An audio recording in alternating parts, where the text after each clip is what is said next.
For this Tuesday, we're going to shake it up a little and talk about a painting as a little preface of how we're breaking this down. Mm-hmm. Maggie, I mean, she looked into it and she has all the history, sort of like she does the recaps I have for the some chapters. of it. Let's not get too insane.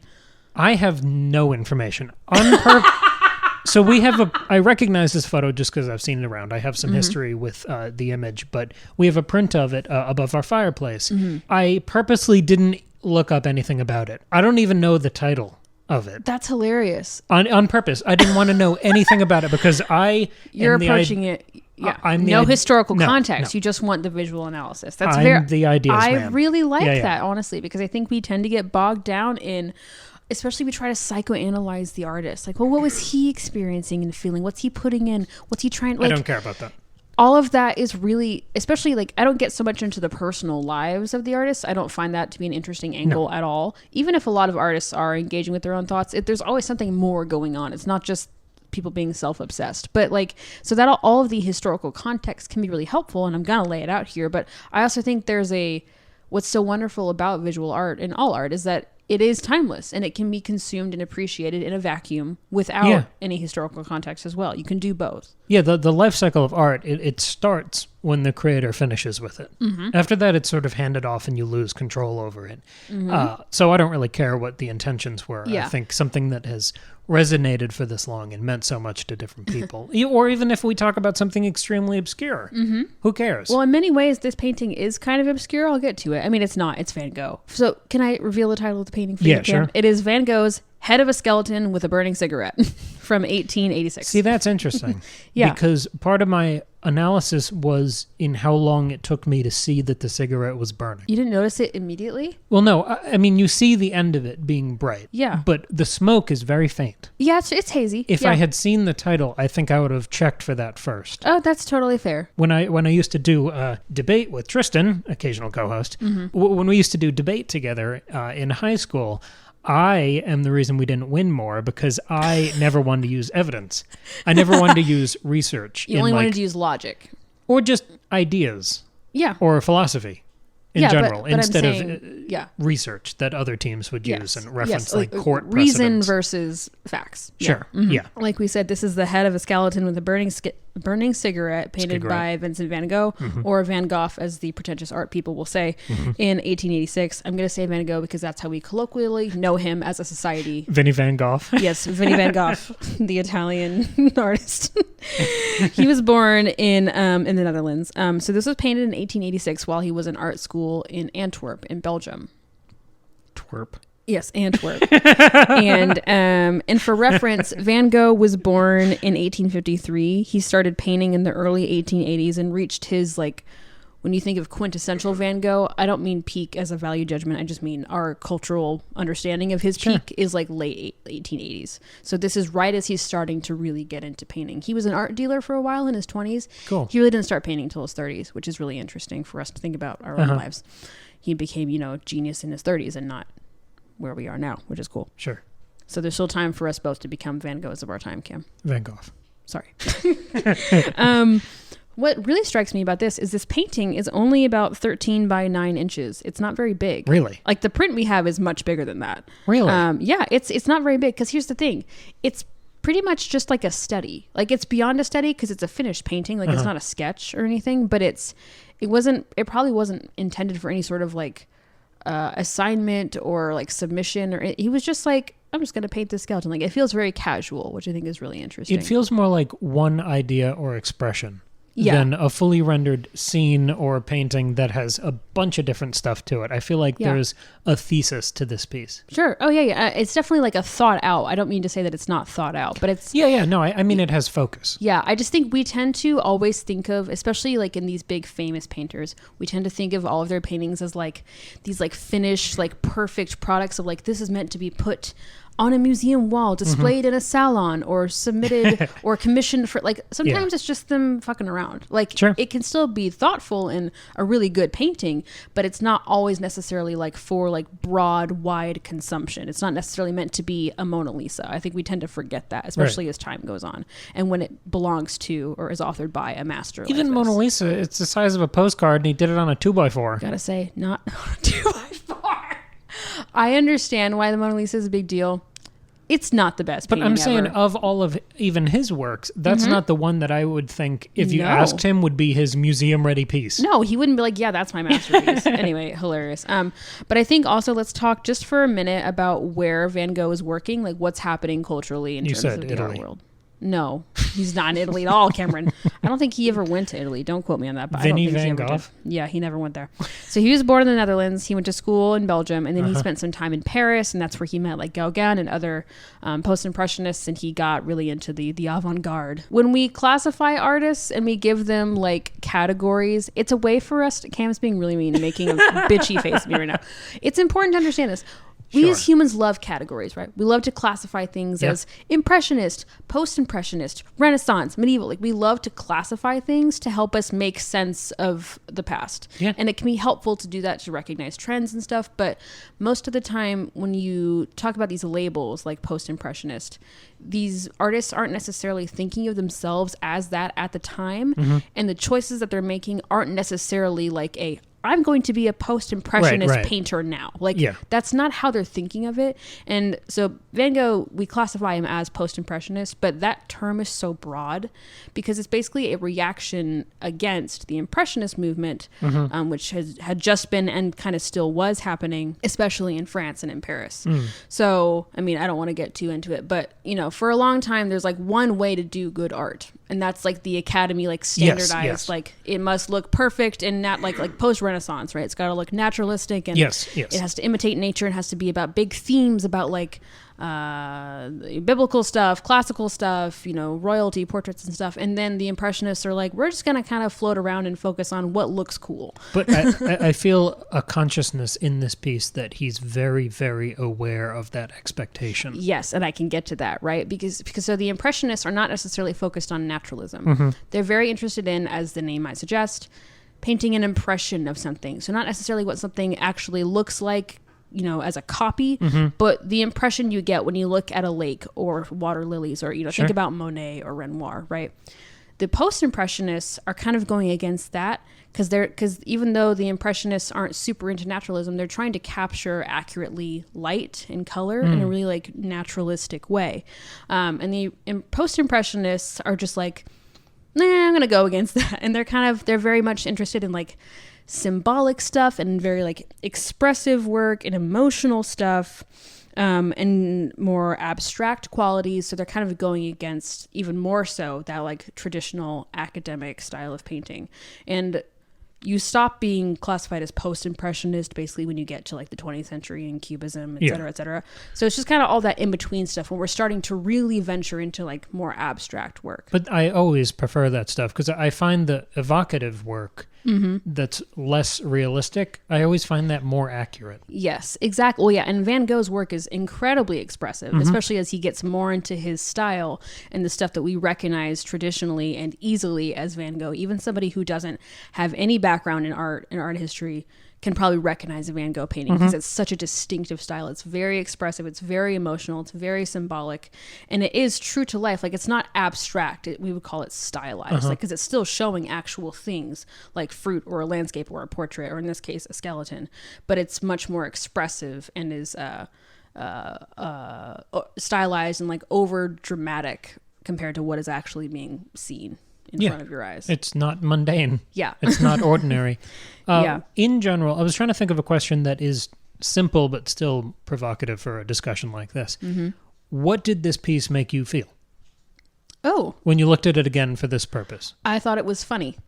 Okay. It made me laugh and it just made me feel happy because it's just really dark humor to me. Like, obviously it's dark because it's a skeleton, but and for me, there's a lot of context, not because I looked into it, but because I just know it. Yeah, sure. And so it's hard for me to separate that. So maybe I should go second. What did you feel when you looked at this? Well, I know I kind of get the humor. That's not really what I saw in it, but you saying that kind of reminds me of something because the dark background, and I have a much more limited knowledge of all of this stuff, but that's fine. When I think of dark background kind of portrait shots, I think of Caravaggio. Well, totally. I mean, yeah. Dramatic shots like that. Well, of course, you've got like a really like specific light source coming from the top left corner. He wasn't always top left corner, but he always had a specific light source. And it's that, it's called tenebrism. It's that like really, really harsh light in a really, really dark background. Okay. And so there's really high contrast. Yeah. So yeah. And Totally. so there are kind of humorous riffs on that expectation with that dark background. But this piece made me feel invested and curious. In what? I've looked, just kind of puzzling it out, figuring out what's going on. Yeah. Not necessarily what Van Gogh wanted to do, but just me looking around and seeing what catches my interest and what I can kind of deduce. Or, I mean, it's not the way a skeleton would look, just like sitting in a coffin or in the ground. No. It's posed. It has the attitude of a person. He looks alive. Right. Yes. But he doesn't have a face. He doesn't have the No. facial features or muscles Or skin or to show anything. expression. Right. So you have to deduce or try to, I guess, gather some sense of the emotion or the intention behind why. I don't know why I keep calling it he. It looks like a boy skeleton. That is to a me. masculine skeleton to me. Yeah. I mean, there's literally no way for us to tell since we're not archaeologists. But yeah, So it's a male to I me. sense an emotion from him, from the way he's holding himself, but there's no direct clue for that. Right. So I want to figure that out. Yeah. It makes you. I don't know. It's more like detective work than I feel like I usually get out of work like this. Well, especially because it's so simple. Like, it's just the top part of a skeleton on a black background with a cigarette in his mouth. Like, there's not much going on, and yet it seems like there really is so much to unpack. And there's something universal about it. Maybe just because it's a skeleton, we all have skeletons, but also because, I mean, the skull in particular. I know there are kind of other bones here, but mostly it's a skull. Yeah, that's what you focus on. You barely even notice the rib cage and the clavicle and all that. Like, we all have skulls. Yeah. We never really see our own, but we know we have them. But we kind of get freaked out when we see other people's skulls. Oh, because it's usually like a Halloween decoration. Or, other cultures play it differently. You've got like Day of the Dead, where the skull is like a nice ornate thing. And well, also in Day of the Dead works because Day of the Dead is a celebration of death rather than a fear of death. And in like Mexican culture, that's a very it's a positive thing. Whereas like us, like American and traditionally Western culture, we're afraid of death. Right. So if you see a person's skull, it's a stark reminder of death. And that's very scary and unsettling. And this feels like a Western piece. And there's something universal in everyone having a skeleton. But there's also, and maybe it's part of the dark humor there, of the cigarette and the idea of a vice or something that is self-destructive. Sure, yeah. Like there's a grit and tension to this, not just in the technique of how that paint is applied or just in the cigarette or the way that the teeth are clenched. It's not really how people's mouths are when they're smoking. They're not biting the cigarette I mean, in half. you have to hold it a bit, but you mostly hold it with your lips. So this guy doesn't have lips, so he has to hold it with his teeth. Which also means you can't smoke it properly. Yeah, so he also doesn't have lungs. He looks exposed. He looks tense. There's some, it doesn't work in some way. So it all just feels clenched and exposed. Yeah. And I find that really universal as well. Yeah. The color palette's probably the other part of it. Oh yeah, I love the colors. Yeah, because the background isn't quite a hard black. Yeah, it's a dark brown, pretty much. And the skeleton isn't. I mean, no skeleton is white. Like that's not actually what our bones look like. But it's very muddied and almost like this greenish brown color. Yes, it's very earthy and grimy almost. Because when you just glance at it, like if you look at the episode picture that I'll have there, it's kind of like a eggshell, like light and dark. Shades of an off-white color. But if you look closer at it, it's deceptively complex and varied. I mean, just I'll post that high-res picture of it because you can see so much detail of every different stroke and piece of this incredible work. But there are shots of red, brown, orange, green, kind of hidden throughout it. Yeah, there's so many colors in there, And I like how muted they are because the piece, I found it so inviting that I wanted to find all those little bits. It's also very funny because, and I'm not a Van Gogh expert, so but a lot of this is an example of his earlier work. A lot of his earlier work has these like muddied brown tones, like you think of the peasant shoes and the potato peelers, like that's a lot of like grimy colors. And then when he gets into his, again, what we culturally think of as his peak, it's bright, bold yellows and blues and greens, like really expressive colors. So this is a really different approach than what maybe we're used to when we think of Van Gogh. I think like this painting isn't, I mean, I said earlier, most Van Gogh is recognizably Van Gogh. This one, if you're not super practiced or familiar, you may not notice that. Like, it just looks like, oh, that's a vaguely muddied, painterly skeleton. Like 1889, Van Gogh would not paint that skeleton. Sure. It'd be really different, you know? I also, I mean, I feel like I have a history with this piece, which makes it familiar, but I've also never looked at it this closely. What is that history? Well, the first time I saw this, I didn't know it was a painting. I didn't know it was Van Gogh. I thought it was the cover of the book I was reading. I thought it was like the David commissioned for Sedaris that. book. Yeah, the David Sedaris book of essays. Yeah. That I read as a teenager at the beginning of high school in like the lobby of a cancer hospital. I read this book. So that... Were you drawn to the cover? I think so. I mean, you must have been. It's a great, it's a striking image, but I'm just thinking of, I mean, and that being where you were. Yeah, and that enlightens some of the humor. Yeah. The skeleton and the cigarette, the cancer. Like there's an irony and it's funny and it's dark. So I maybe the humor I've just gotten used to because it's been in my consciousness for almost 14 years. Yeah. So I'm so used to it that the kind of brutality of the humor. I mean, it's not one of those like, don't do drugs, kids. It's not one of those. No. It's not advising you not to smoke. I don't think that's the message no, here. It's certainly not. Especially because I don't think there was much of a scientific understanding of the dangers of smoking in the 19th century. I mean, I don't know. I'm not an expert on tobacco science, but I don't think that was a concern back then. I like that you brought up the discomfort with skeletons and with death, because the reason this is so funny to me is because of... And this isn't just me, a lot of people have said this. Although I should preface this, brief tangent with, I didn't find a ton of scholarship on this painting. Like, there's tons of scholarship on Van Gogh, obviously. But I think this painting, again, because it wasn't like a big deal, it's an early work, like it's not meant to be like this big masterpiece. Like, we have a large cultural recognition of it, I think in large part because of the David Sedaris book in the 21st century. But I couldn't find much of anything on this. Now, I didn't do like a huge deep dive, but like, I did a little digging, like research, and like there's not much on here. But what I have heard and what I do agree with is it's a comment on like traditional painting, and especially on the memento mori or vanitas paintings. So memento mori is just a Latin phrase that basically means remember you will die. It's also the title of the second Flyleaf album. Exactly. Thank you for bringing that piece of culture to the discussion. Finally. But I mean, that's the thing the idea of the memento mori has been around for centuries and centuries. Sure. It's basically just a way to reference the inevitability of death and the fleeting beauty of life in a work of art. That can be through I have to burp.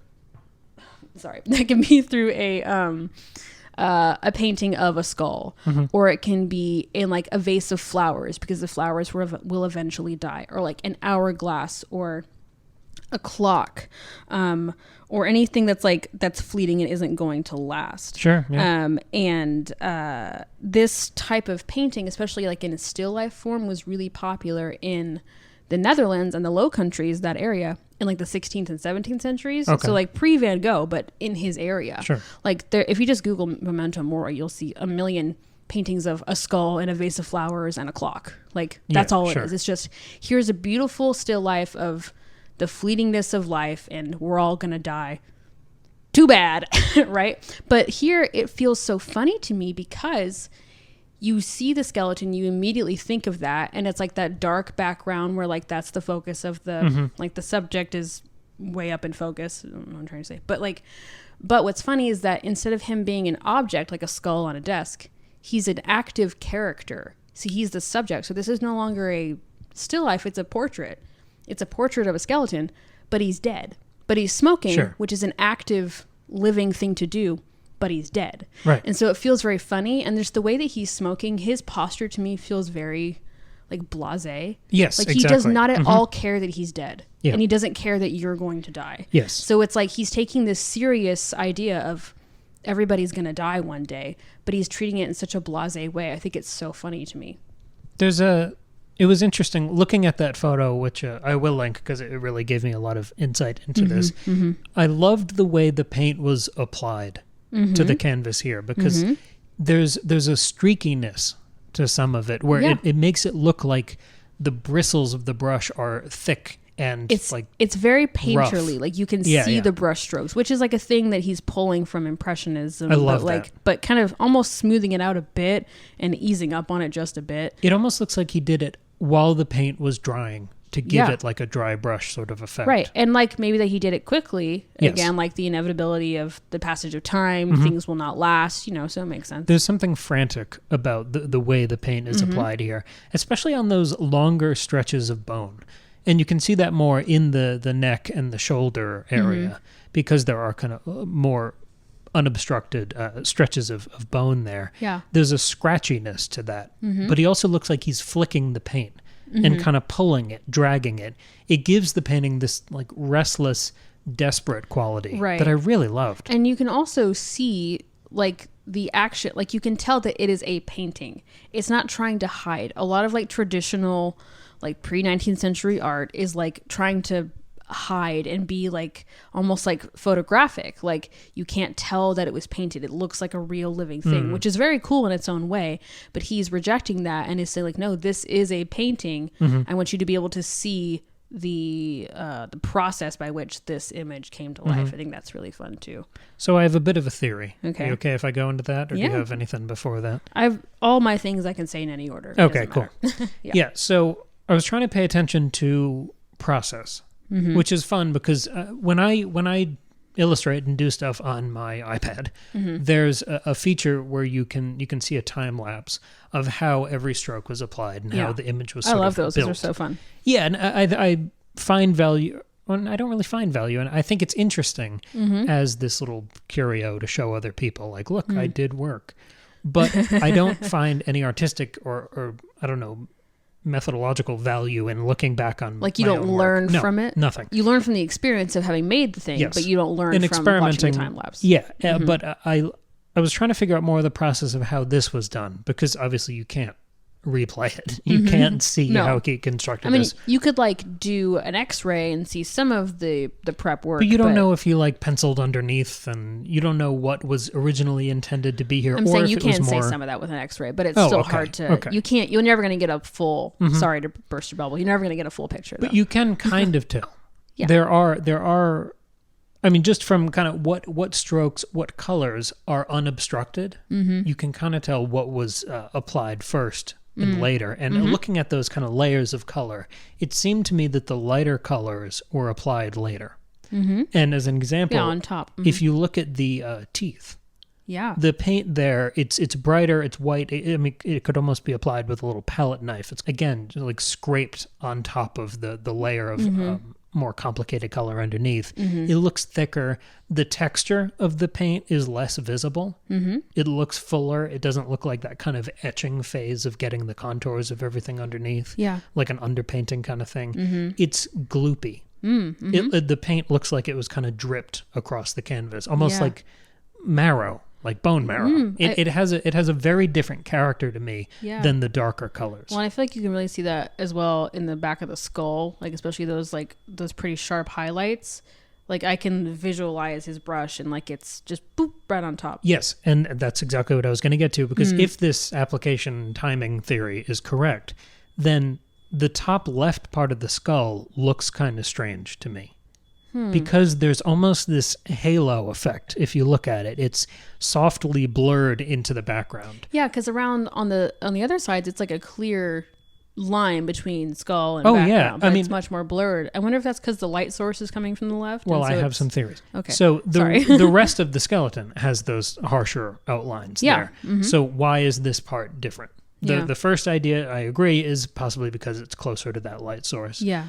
Second is maybe because it's not the most important area of the painting.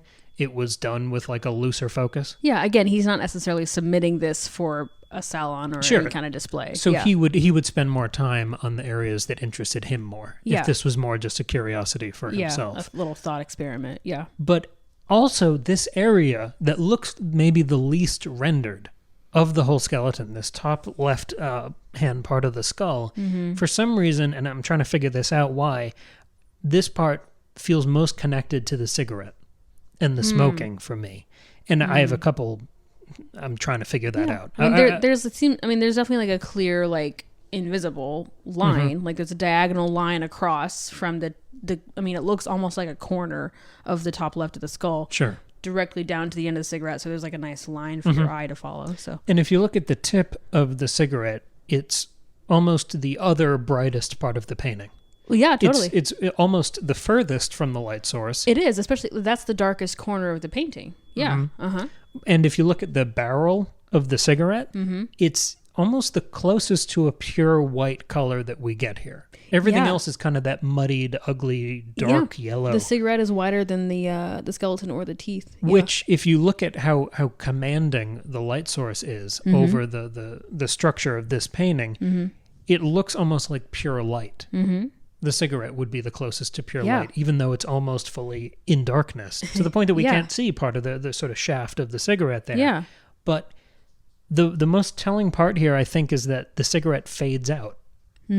Like I just said, before you get to that lit up tip, it fades out almost completely to black there. Yeah. And following that trajectory before you get to the tip and kind of chasing those last little outlines to see the full structure of the cigarette, it kind of tuned my eye to the darkness of the background.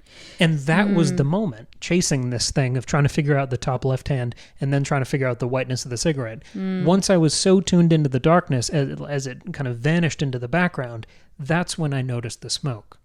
Yeah, when I was looking at this. There's a haze of smoke all around this skeleton, but you don't notice it, or most of the time, most people wouldn't notice it at first. And when I was thinking of like a Caravaggio style background, I think of those as kind of smoky. Or not like a pure black. Yeah, because usually the light is catching whatever dust is in the air or leftover smoke or anything. Yeah. So this is sort of the second half of this little theory I'm trying to chase down. Noticing the smoke. My first thought, which you immediately sort of know is incorrect, is that the smoke is coming from the cigarette because the skeleton just took a drag and the skeleton's alive. But you know the skeleton's not alive. Right. And like you said, it doesn't have air. It doesn't have lungs. It doesn't have a muscles, mouth to a brain. Keep closed. Can't do any of that. Yeah. None of that. And that kind of a cascade of observations and realizations follow that first kind of broken observation. And they're all contradictions. And I think that's why I love this so much, because it spawns all of those false truths, which make you look at it harder. Yeah. Because all of these ideas like catch in your head. Right. And as you realize like definitively that the skeleton's not alive, you zoom out and you look at the pose of it and it looks so human. It has such He's like sitting up attitude. straight. His chest is up. Yeah. There's a nonchalance to the way he's standing. He's got the posture of a living person, but not just a living person, an extremely confident person. Yeah, but also like bored. He looks so bored and uninterested. The way the cigarette's dangling speaks to that kind of lazy confidence. Yeah, right, because it's angled down and it's just, he's just sitting there like, yeah, I'm smoking. And if you look at, as the cigarette sort of vanishes into the background there, you just see a couple outlines continue on the borders. And that reminded me, as I kind of zoomed out, of some of the longer bones on the bottom of the painting. Yeah, like all those ribs and his clavicle and stuff. Yeah. And once you look at it that way, the cigarette looks like a bone. It has a similar arch and curvature to it, which is strange. Like, I didn't know what to do with that, but I wanted to hold on to that like comparison. Yeah. And then you notice, like I talked about at the beginning, that the teeth are clenched. Yeah. That he's not smoking, or even if he had lungs, that's not how you pull in the smoke. Like, the action isn't complete that way. And then it looks like he's just chewing on the cigarette. Yeah. And then there's like a resentment or a failure in this action that usually brings people relief. Right. There's an irony because he can't smoke it because he's already dead. Or, like, it's either that thing, or what's the other explanation? That the cigarette was placed there after the fact. As a statement or prop. Almost like graffiti on top of a painting of a skeleton. Oh, I see what you're saying. That's and fun. that's the little hunch I want to follow. So like he painted now. this skeleton and was like, I'm gonna have a cigarette. So that's that's the idea I want to follow from this point. Well, that's a fun little idea. If you look specifically at the spot where the cigarette meets the mouth, the tooth underneath that part is fully rendered. Yeah, he certainly painted all the teeth before he put in the cigarette. Yeah, I can see that. And you can see the lines, you can see the full block, kind of square like a tooth. You can see the square of color underneath that's then covered by the beginnings of the cigarette. And the paint of the cigarette, that kind of stiffer white color, the closest to a pure light we get in the painting, it has blotches and flecks that are fully visible. Yeah. It's not kind of doomed to the layers of painting over and blending and accenting that the rest of it is as you deal with the light source at the top left. It looks kind of just slashed on there. Yeah. It's a lot less rendered. Yeah. And to the point that it's kind of messy. It even bleeds a little onto the tooth above where the cigarette starts, which would be like the top layer of teeth. So it's already kind of breaking how cigarettes work in your mouth. Sure.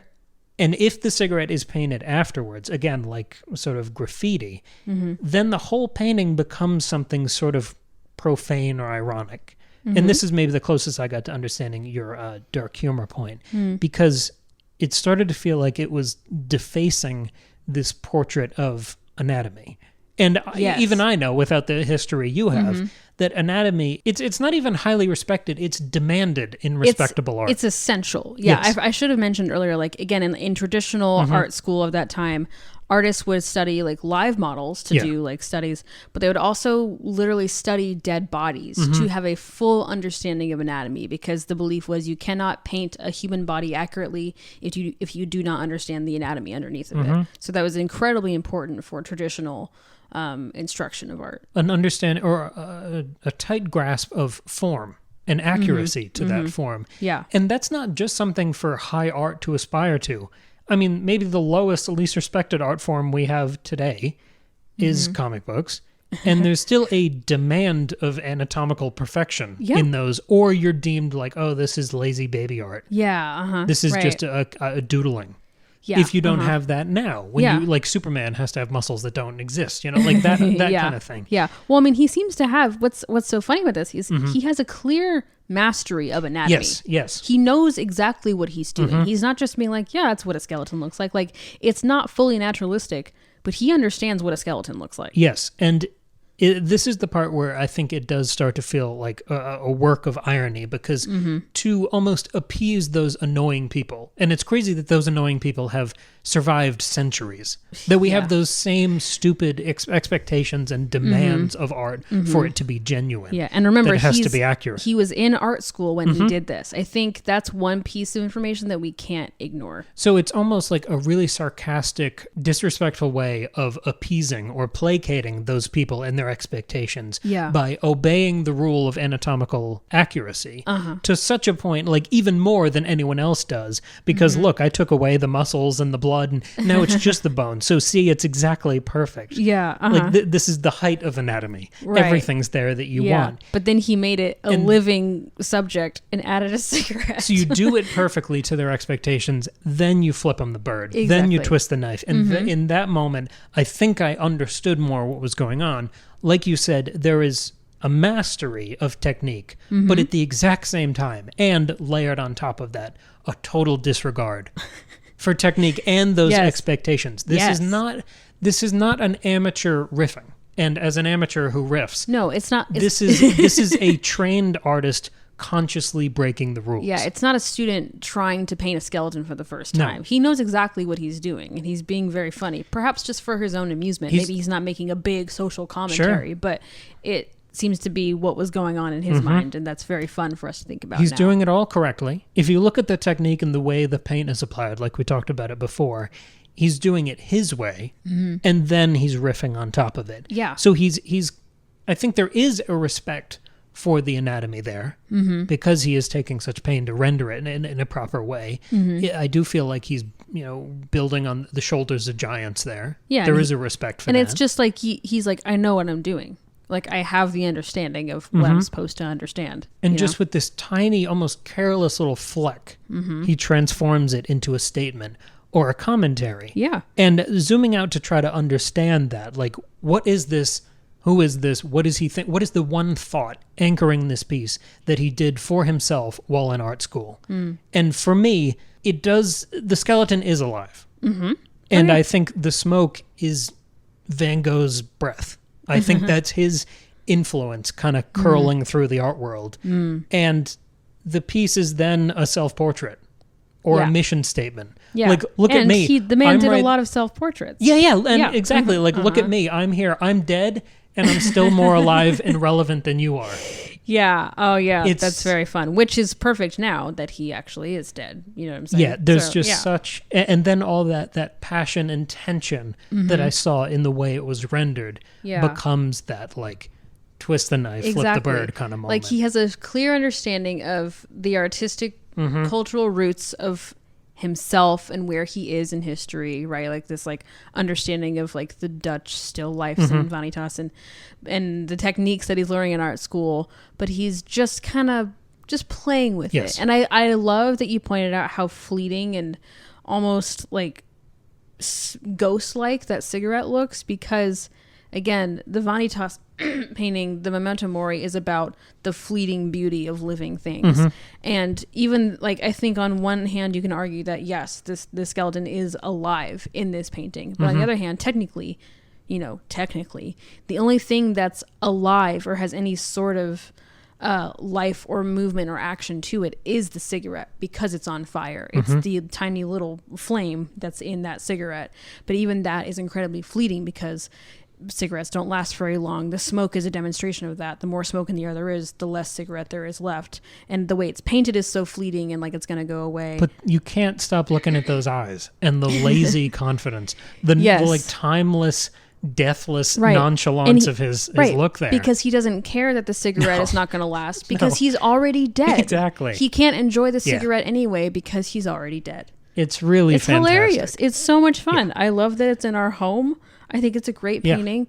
I wish it was talked about more. I mean, see, this is why you don't Google things. You zoom in as far as you can and study the teeth. Yeah. Then you come up with a mission statement about the art world from that alone. Yeah, I mean, he's just having fun and subverting our expectations and traditions of the time. I mean, again, he's not the first artist to say "fuck you" to the Academy, but he's still having a good time with it. The message has been repeated. But it all comes down to the style that you express it with. And he has style here. Yeah. Dumbledore's got style for sure. Yeah. No, that's all I have for my notes. Yeah, no, me too. I think it's a delightful painting. I think it's very funny. I like that it's so culturally, I like that it's on that David Sedaris book, because I think that's why so many people recognize it now. Yeah. Because that book was so popular and you saw it in every bookstore you ever go to, and you still see it like displayed like with the cover facing out. It was by far his biggest book, I think. Yeah. It's and apparently he just like saw the postcard when he was in Amsterdam and was like, I like that painting. Yeah. And they just put it on the cover.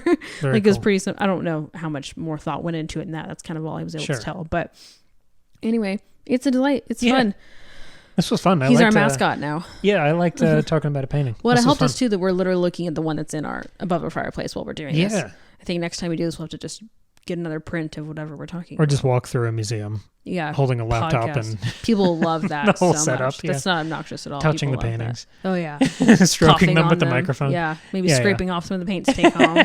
People love that. It's for our Instagram. I'm a podcaster. All right, cool. Cool. Well, yeah. Let us know. Do you like this painting? What's your favorite Van Gogh painting? Are there certain works of art you'd like us to discuss in the future?